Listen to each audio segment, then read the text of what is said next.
In a sense, it was what's wrong with Stephen Hawking's calculation, which is a weird thing to say sometimes because people think Stephen Hawking get his math wrong.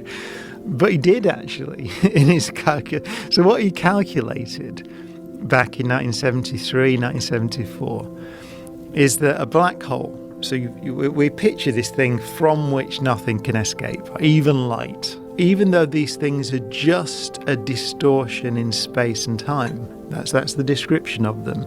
So it's almost as if there's nothing there apart from a distortion in space and time. He calculated that they glow, so they have a temperature, so they emit radiation. It's called Hawking radiation, which means that they shrink because they're emitting stuff. So that means they have a lifetime. So first of all, one day they'll be gone. So that means that you have to address this question of what happened to all the stuff that fell in. And his calculations said that there's no record at all of anything that fell in all this radiation that's come off the black hole. So it's purely information-less radiation. So what that means is that black holes destroy information, according to that calculation. And that's a big deal because nowhere else in all of physics does anything erase information from the universe.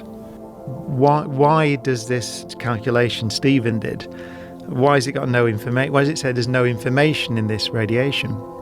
The thing is, it's coming from the horizon. This weird place, this point of no return in space that you can fall through, but it's a point of no return.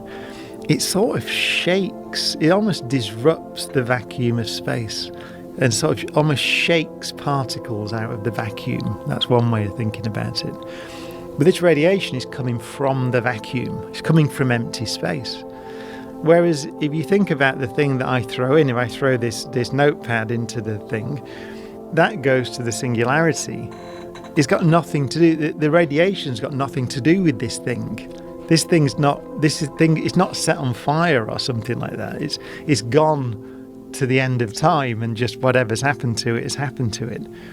So this radiation's got nothing to do with anything that falls in at first sight, at least. And so that was the paradox. It's called the black hole information paradox. The laws of nature that we use to calculate what happens tell us that information is never destroyed. And when you calculate what happens, it tells us that information is destroyed.